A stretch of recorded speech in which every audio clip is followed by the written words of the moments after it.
करीब 58-59 पॉइंट नीचे है इस वक्त निफ्टी, और बैंक निफ्टी 30 पॉइंट ग्रीन में है। लेकिन मिड कैप में प्रेशर है, अभी 250 पॉइंट के आसपास कमज़ोर है, और जो एडवांस डिक्लाइन का आंकड़ा है ये कमज़ोर है, 1:2.6 का बना हुआ है, यानी वहाँ पे काफ़ी दबाव अभी देखने को मिला। मिड कैप में तो मतलब पिछले 2-3 दिनों से जो प्रेशर बन रहा है वो लगातार कंटिन्यू होता जा रहा है, और उसका एक बड़ा कारण हमने बताया कि आईटी शेयर्स में अच्छा खासा प्रेशर बना है। मूड उसने एक्चुअली गड़बड़ाया है थोड़ा सा। तो एक क्विक व्यू ले लेते हैं इंडेक्स पे। प्रकाश गाबा जी जो आज के हमारे मेहमान हैं। गाबा सर, क्या लगता है आज निफ्टी पलटवार करके ऊपर आएगा? शायद आ सकता है, क्योंकि मतलब कितना ऊपर आएगा कहना मुश्किल, लेकिन बैंक निफ्टी लगता है कि थोड़ा ज्यादा ही स्ट्रांग है निफ्टी के मुकाबले, तो वो नीचे जाने नहीं देगा निफ्टी को, क्योंकि निफ्टी और बैंक निफ्टी दोनों ही देखेंगे तो क्रूशियल जो सपोर्ट्स हैं उसके ऊपर ही ट्रेड कर रहे हैं। जो जो पैरामीटर्स हैं, ब्रॉडर पैरामीटर्स जो ट्रेंड के हैं वो इंटेक्ट है, वो कॉम्प्रोमाइज नहीं।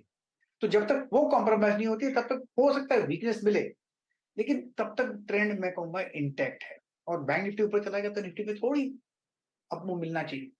फिर मंडे को देखेंगे उसके बाद क्या होता है। फिलहाल क्लियर कट वीकनेस नहीं है, लेकिन वीकनेस है ब्रॉडर मार्केट में, बैंक निफ्टी में इतनी नहीं। बैंक निफ्टी निफ्टी से ज़्यादा अच्छा लग रहा है, और उसी की वजह से निफ्टी में भी बाउंस बैक आ सकता है, लेकिन ब्रॉडर मार्केट यानी मिड कैप वगैरह में थोड़ा प्रेशर देखने को मिलता है। लेकिन आज जिस खबर की वजह से थोड़ा प्रेशर बन रहा है उस पर थोड़ी बातचीत करेंगे।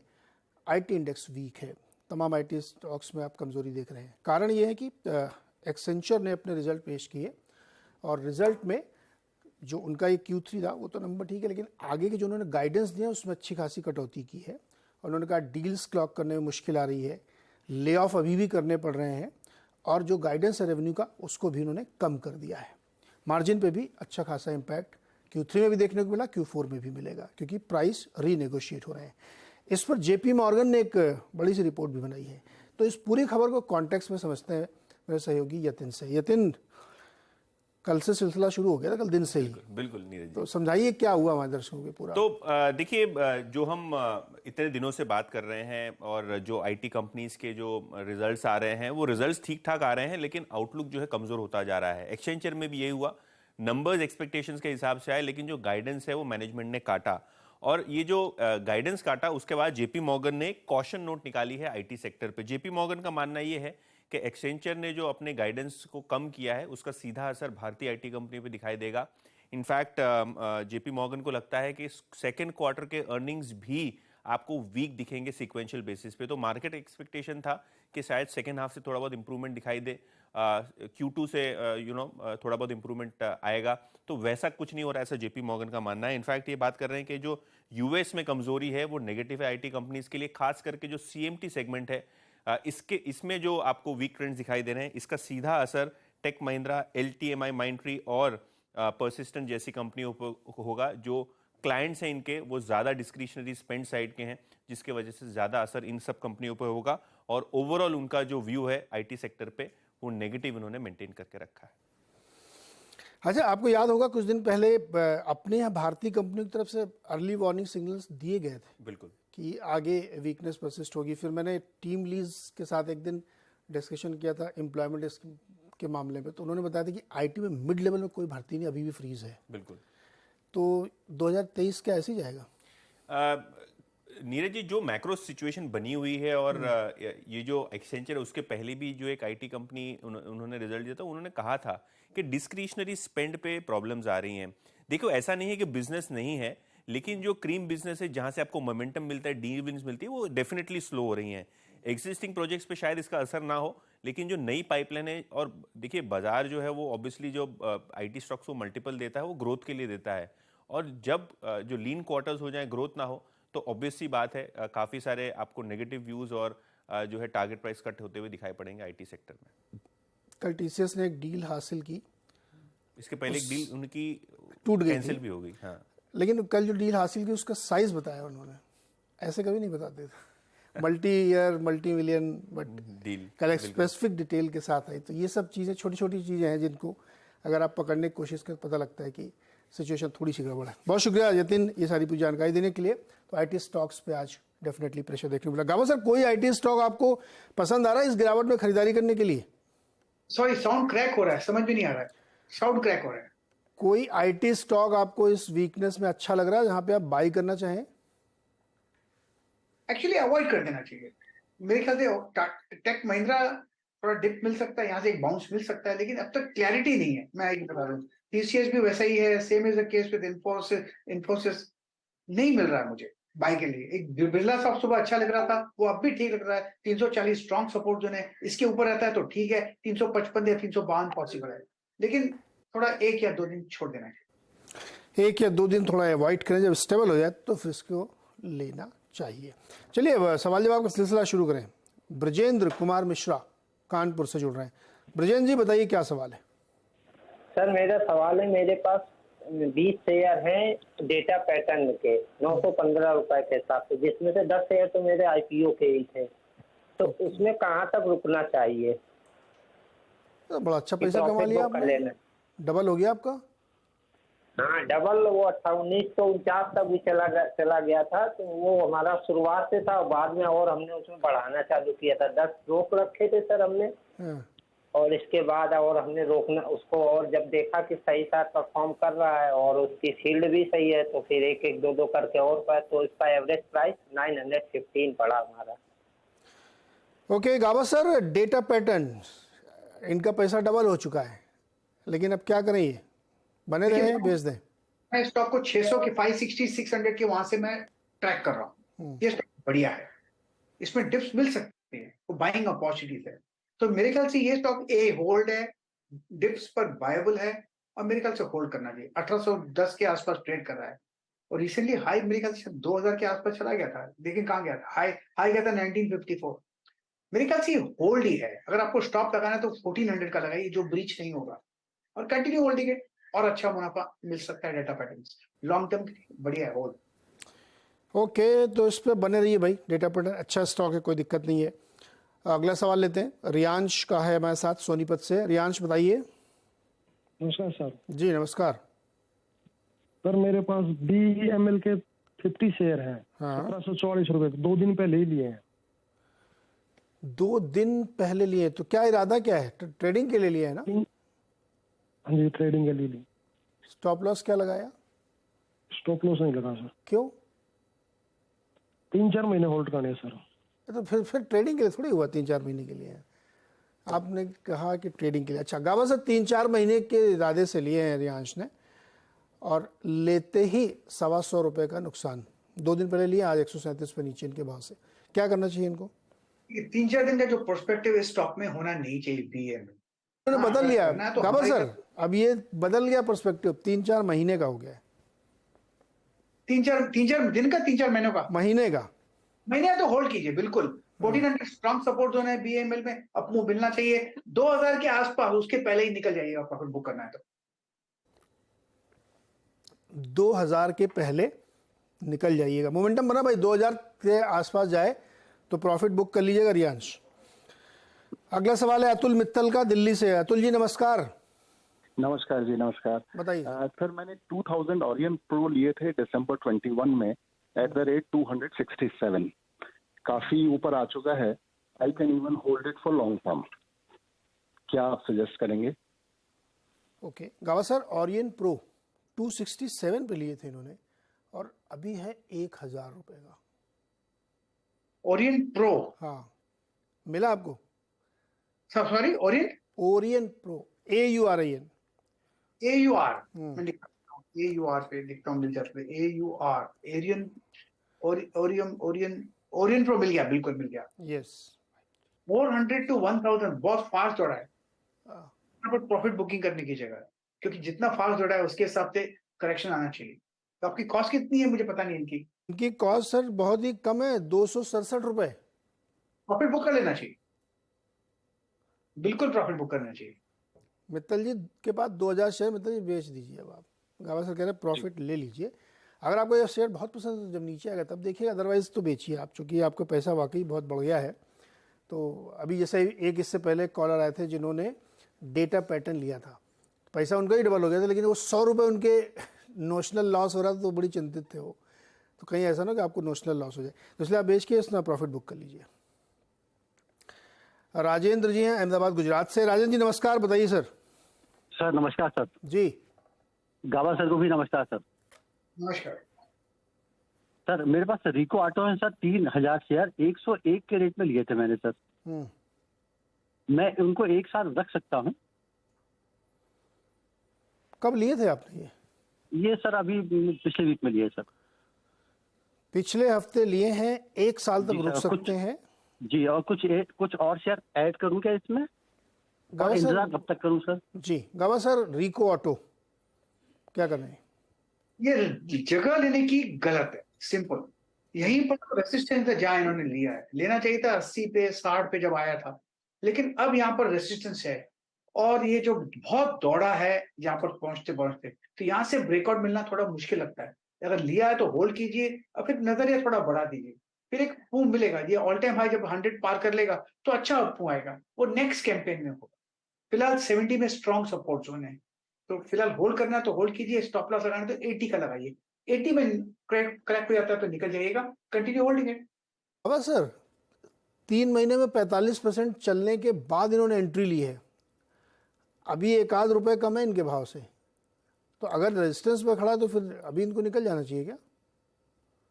ऑडियो की दिक्कत है, क्रैक हो रहा है बहुत और कुछ समझ में नहीं आ रहा है। Really sorry.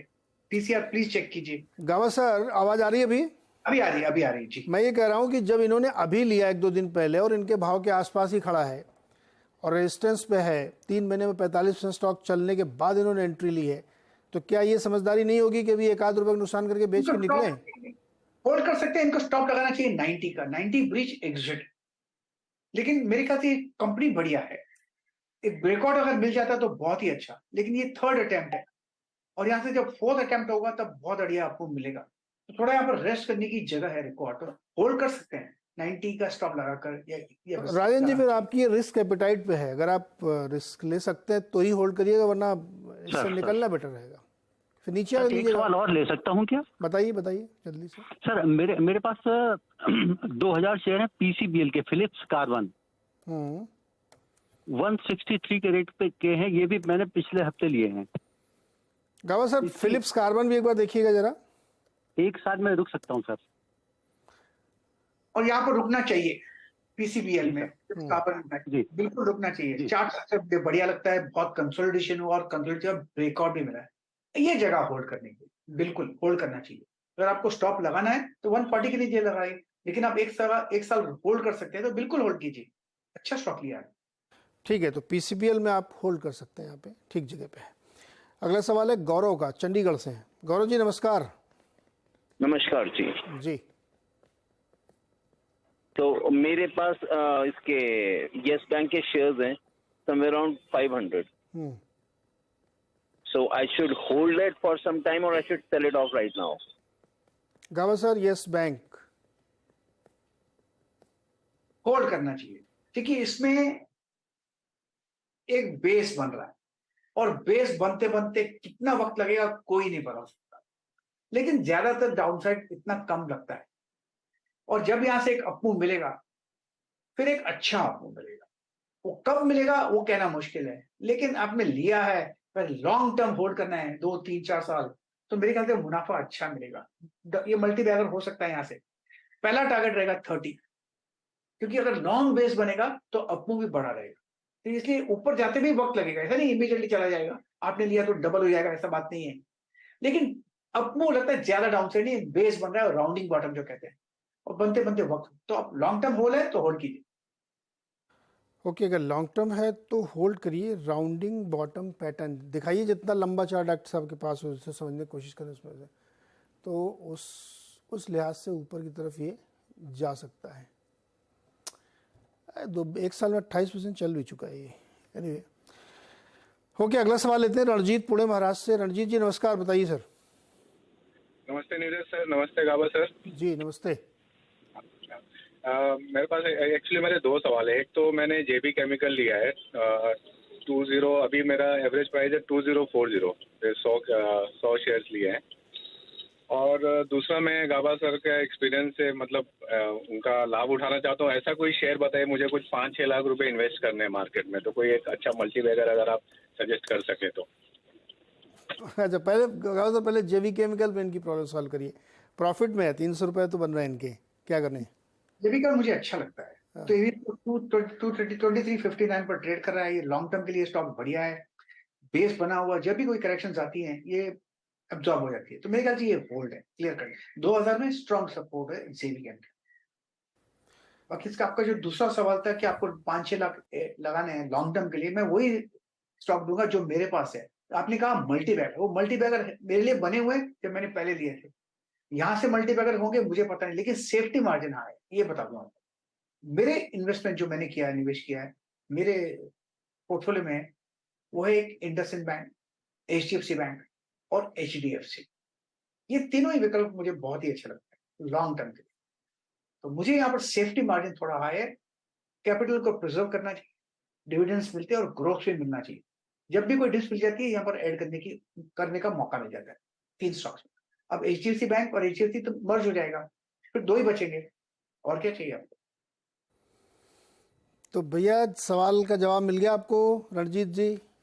जी एकदम सही, थैंक यू। हाँ, सेफ्टी बहुत जरूरी है।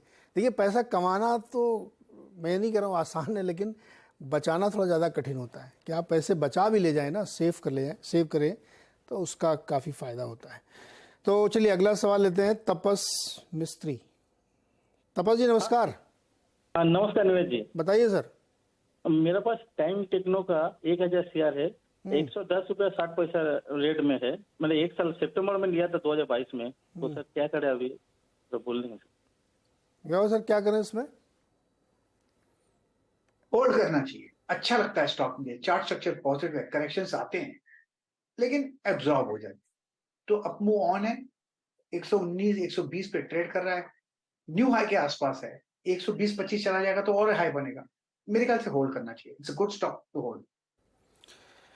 ओके, इसको होल्ड करना चाहिए, good stock to hold. Gaba sir, Spandana Sphoorty 670 रुपये, आज करीब 1.5-2% नीचे है। ये स्टॉक अभी हाल फिलहाल में 700 से ऊपर भी इसने एक जोर मारा था। क्या लग रहा है अभी इसमें? मैं निकाल लेता हूँ। यस, स्पंदना बेसिकली इसमें बेस बन रहा है और ब्रेकआउट मिला है 600 जोन्स के आसपास। अब ट्रेड कर रहा है 671। हो सकता है थोड़ा डिप मिले, लेकिन आई एम नॉट वरिड। ऐसे घबराने की बात लग नहीं रही मुझे, क्योंकि जो स्ट्रक्चर है उसके हिसाब से एक बॉटमिंग आउट स्ट्रक्चर है जहां पर ब्रेकआउट मिला। तो मेरे ख्याल से ये स्टॉक होल्ड के लायक, और इसको होल्ड करना चाहिए 2-3 साल के लिए, ऐसा लगता है मुझे। स्ट्रक्चरली 600 स्ट्रॉन्ग सपोर्ट जोन, कहां तक जा सकता है? ये 1000 तक जा सकता है, लेकिन उसे वक्त लगेगा। मुझे इसका स्ट्रक्चर में कहीं पर भी वीकनेस फिलहाल नजर नहीं आती जब तक ये 600 होल्ड करता है, बस तो होल्ड है। ओके, 600 तक जा भी सकता है अभी, 70 रुपये और इसमें डाउन साइड भी है, लेकिन अप साइड काफ़ी ज़्यादा है। अच्छा, अगला सवाल है गुरजीत सिंह जी का, जालंधर से जुड़ रहे हैं हमारे साथ। गुरजीत जी नमस्कार सर। गुरजीत सिंह जी जी। बताइए सवाल सर। सर मेरा गति है, मेरे पास 184 की परचेज है और 10,000 शेयर है, और स्नोमैन है 192 की परचेज है, 5,000 शेयर है। गति कितने बताया आपने? 184 की परचेज है जी। अरे भाई बहुत ऊपर लिया आपने तो। गावा सर, गति 184 में लिया, 115 आ गया है, अब क्या करेंगे? अब यहाँ पर बेचना नहीं चाहिए, बहुत लॉस बुक नहीं करना चाहिए, क्योंकि 100 के आसपास स्ट्रॉन्ग सपोर्ट जोन है और ये 3 डिजिट और 2 डिजिट का चक्कर है। जब तक 100 के ऊपर है तो फिर एक अप मूव मिल सकता है, लेकिन रेसिस्टेंस आएगा 160, 160, 180 जोन पर। यहाँ पर एड की सलाह मैं नहीं देता, लेकिन यस होल्ड कर सकते हैं और अप मूव हो सकते हैं। 160, 180 के आसपास फ्रेश लुक लीजिएगा, एक बार फिर फोन कीजिएगा।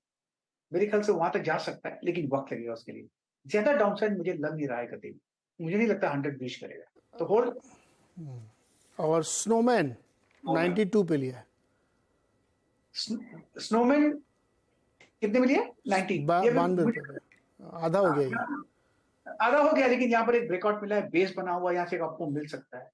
90 लिया है, बहुत डाउन मिला 30। यहाँ पर ऐड करना चाहे तो ऐड कर सकते हैं, जो ऐड करें वो 65 के आसपास बेचेगा और फ्रेश लुक लीजिएगा। गुरजीत जी, ये क्या सोच के लिया था आपने इतने ऊपर की प्राइस पे? आधे हो गए तो एकदम। ये 2017 में लिए थे जी, GST जब लगना था तब लिए थे। हमको लग रहा है आपका ट्रांसपोर्ट का बिजनेस है, कुछ है क्या ऐसा? नहीं, ट्रांसपोर्ट का नहीं है जी, जीएसटी में कह रहे थे ना कि चलेंगे, तो उससे तब लिया था। आप क्या करते हैं, आपका व्यापार है कोई? हाँ जी, मेरा तो गवर्नमेंट सप्लायर है जी। तो आपको अंदाज़ा लग गया होगा जीएसटी फ़ायदा मिलेगा इनको।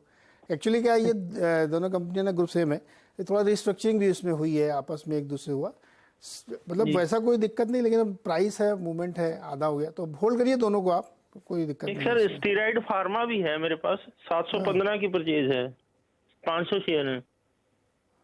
गवा सर, स्ट्राइड्स स्टार हाँ जी, कितने का है? अभी 715 मिनट लिए हैं वो। भाई गुरजीत जी, ये क्या है, आप जो जहां से लेते हैं वहां से आधा, ये भी 400 रुपये पे आ गया, आपने 715 पे लिया है। ये भी 2015 का लिया हुआ है जी। कुछ तो गड़बड़ है गुरजीत जी आपके साथ, आप जो भी ले रहे हैं सब वो बहुत नीचे है, सब मार्केट हाई पे खड़ा हुआ है। गावस बताइए, स्ट्राइड्स फार्मा में क्या करेंगे? 715 पे लिया, 411 पे खड़ा है। 411 अभी होल्ड करना चाहिए, बेस बना हुआ है, बॉटम आउट हो चुका है। लेकिन इनका मैं एक 3 जो स्टॉक देखने का मुझे अंदाजा है इनका क्या दिमाग में चल रहा है। इन्होंने बोला मैंने लिया तो ये मैं राइट हूँ, ऊपर जाएगा, बस ऊपर जाएगा तो इसको ऊपर जाना चाहिए, नीचे आएगा तो मैं मानूंगा नहीं। इनका नजरिया वैसा चल रहा है, मन वैसा नहीं होना चाहिए। आपने ट्रेड लिया तो एक बात देखिए, हो सकता है ये ट्रेड लॉस में चला जाए, एक पॉसिबिलिटी है। हम उसको, आपने उसको एंटरटेन ये थॉट को नहीं किया। प्लीज जब भी आपको स्टॉक ले तो ले सोचिए कि ये मेरा कॉल गलत हो सकता है, और जहां पर गलत होगा उस समय मैं निकल जाऊं, वो पॉइंट भी आपने डिसाइड नहीं किया। अब स्टार में आपको ऐड करना चाहिए, मुझे लगता है यहां से एक अप मूव मिलेगा। 600 पॉसिबल है, 700 पॉसिबल है, लेकिन बहुत वक्त लगेगा। इतना आपने होल्ड किया तो वो भी ऐड करते हैं, अगर आपको ऐड करना है तो स्टार में आप ऐड कर सकते हैं। ओके, अच्छा गाबा सर, क्विकली एक सवाल तरुण का है। टाटा केमिकल्स का इन्होंने फ्यूचर्स में ले लिया है 1000, स्टॉप लॉस क्या होना चाहिए? स्टार का स्टॉप लॉस मेरे ख्याल से जो ऐड करें, नहीं स्टार नहीं, टाटा केमिकल 1000 रुपये पे लिया है। आज इंटरनेट की बहुत तकलीफ है या ऑडियो की तकलीफ है, कोई बात नहीं। टाटा केमिकल, हाँ Tata chemical, yes. Tata chemical मेरे ख्याल से बाय एंड होल्ड है। ये स्टॉक स्टार्ट स्ट्रक्चर पॉजिटिव है, साइडवेज मूव है, स्ट्रॉन्ग सपोर्ट जो 970 के करीब है। ये स्टॉक होल्ड होना चाहिए, लेकिन लोअर लेवल्स पे खरीदना चाहिए। फिर अपूव मिल जाता है, 1100 के करीब चला जाएगा तो प्रॉफिट बुक कर सकते हैं टाटा केमिकल। फिलहाल होल्ड है, बाय करना है तो बाय कर सकते हैं। 950 में स्ट्रॉन्ग सपोर्ट जोन, वहां पर स्टॉप लॉस भी लगा सकते हैं। तो ये थी राय टाटा केमिकल पे, और बाजार इस समय दबाव के साथ काम कर रहा है। गाबा सर बहुत बहुत शुक्रिया जुड़ने के लिए और मदद करने के लिए। एडवांस डिक्लाइन 2000 शेयर नेगेटिव में ट्रेड कर रहे हैं, 836 पॉजिटिव है, और अब फिर से दबाव ऊपर बना हुआ है। निफ्टी 80 पॉइंट नीचे आ चुका है, मिड कैप 350 पॉइंट। तो नेट आप देखें तो मार्केट पे अच्छा खासा प्रेशर है, और ओवरऑल सेंटीमेंट थोड़ा सा आईटी की तरफ से वो हुआ है। बहरहाल छोटा सा एक ब्रेक, और ब्रेक के बाद खिलाड़ी नंबर 1, और आज शुक्रवार है, आज तो उनके प्रदर्शन का आकलन भी किया जाएगा कमाई के अड्डा में। छोटा सा ब्रेक।